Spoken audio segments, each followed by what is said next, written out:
Hello everybody and welcome to episode 41 of Retry. Today we're going to be looking back at Cliffhanger for the original Nintendo, released in 1993 by Sony ImageSoft. That's right boys and girls, the same Sony ImageSoft that gave us Super Dodgeball. So this game can't be that bad, right?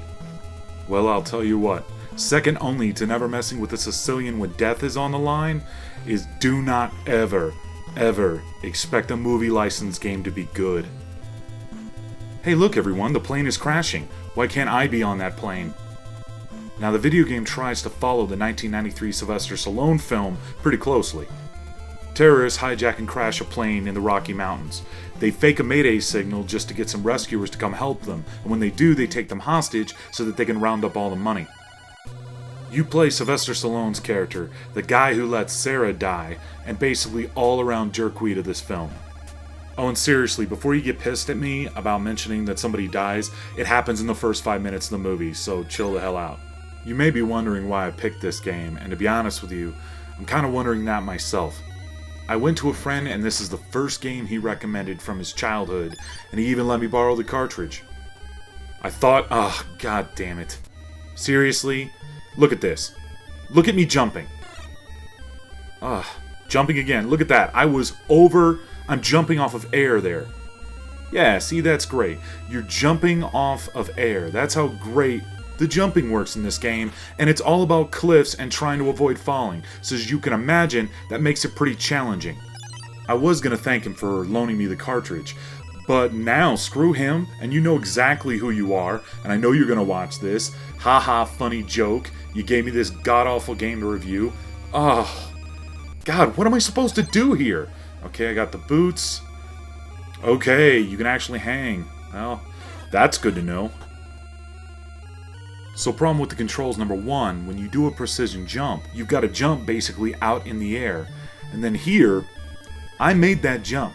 My feet passed through the top of that ledge. One of the most important rules about making a good platforming game is that you have to be able to trust what you see. If you're jumping late and basically jumping on air or passing through ledges, it makes the game almost impossible to play. This never gets old. Fist in your face, bird! You collect money in this game to pay a ransom, supposedly, for your friends, the other rescue workers that are being held captive by the bad guys. But it's really just points, and the only thing that the money is good for is whenever you pass by a fire, you can burn the money, or at least a small quantity of it, to regain back some of your life. Man, I hate those birds. Ooh! Ah. Oh, are you serious? I thought I cleared that, but I'm gonna get you, you goddamn bird. Fist to your face! And jump the chasm. Oh, seriously, that wasn't a cross? That wasn't a cross! Oh, come on! Oh my god, this is gonna be the end of me. Oh my... Are you kidding me? I actually got past it. Holy crap, I can show you a little more of this game. Begrudgingly, I have to give this game some props, because it actually has multiple paths through the level. Much like Sonic the Hedgehog 2, I don't really want to compare it to a good game, but still, you can take like the high road or the low road, and in this case, you see I can actually avoid the falling snow. Fist your face! Yeah. Get some money. A minor irritant in this game is that you don't really know when the level's gonna end until it just stops scrolling. Like here, I'm at the end of the level, but I have no way of knowing, so I'm still exploring around. Finally, I will go to the right and notice that it's not scrolling anymore and get to move on.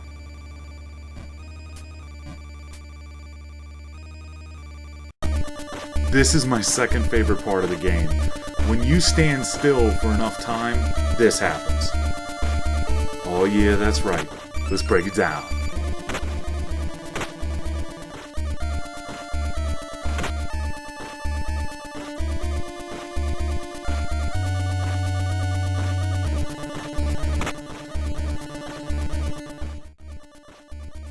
Wait a sec, that was him freezing to death? Oh man, that is awesome. So if you stand still at all in this game to get your bearings, you'll actually start to freeze to death, and you will continue to lose hit points until you die.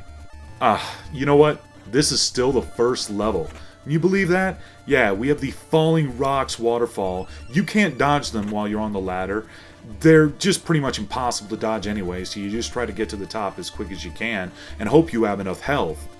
Ah, God, why? Why did I go towards the spikes? I still can't get past that, man. This is the first level.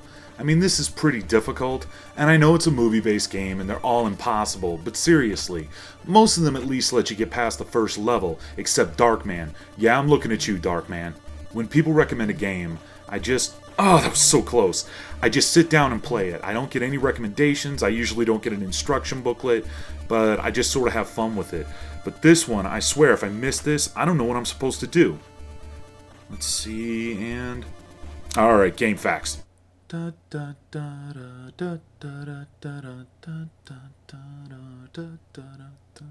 girl from Ipanema goes walking. I don't know any of the other words to the song. Son of a bitch. So to clear this gap, you can actually run, but you have to have the boots to do it. If you got to this point without grabbing the boots at the beginning of this first level, it's already game over. The game would already be unwinnable. Want to know why I never figured out running? Because you have to hit up left or up right, the diagonals, hold that down, and then jump at the same time, and then you'll jump further. Hey, that's good to know now. You can also crouch, but seriously, it just looks like I'm assuming the position here. You can't attack while crouched, so it sucks.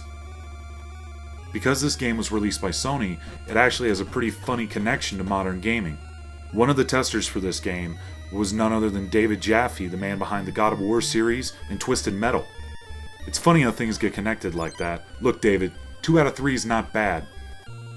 You're supposed to have weapons, guns, and knives to use against the bad guys, but where the hell are they? I mean, I've gotten one knife, and it was pretty useless. And crap. Geez, I got enough money. If there was a shop somewhere, I could buy a gun. And here's one of the elusive campfires that I've been ignoring throughout this entire game, because I thought they would kill me originally. But yes, I found out that you can actually throw money on the fire, and that's how you get health back.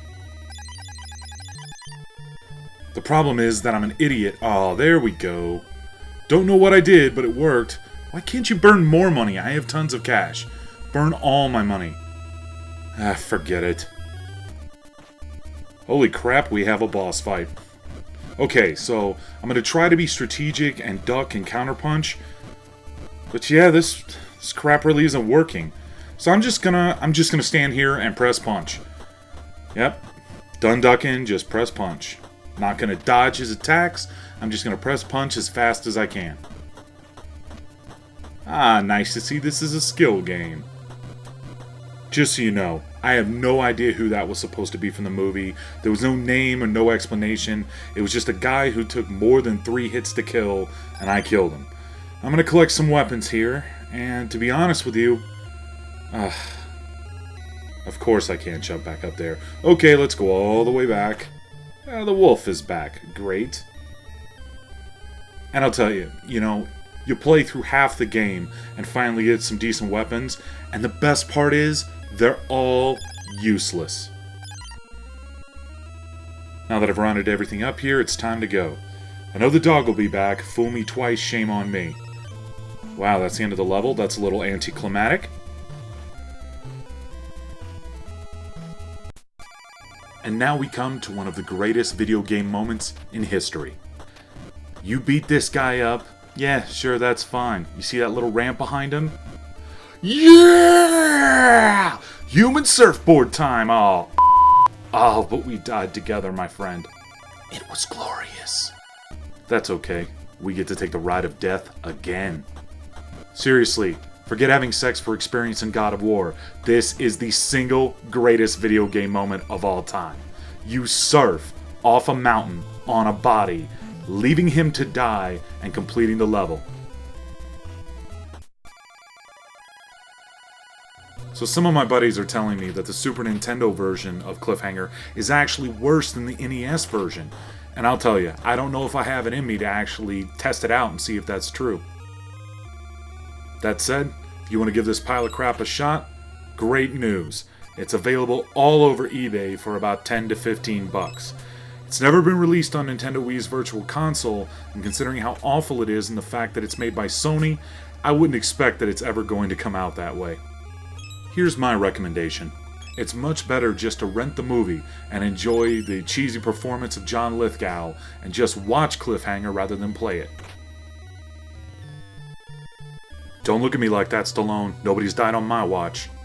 For VideoGameSaga.com, this is Tony B, and I'm out. Retry? Ugh, you know it.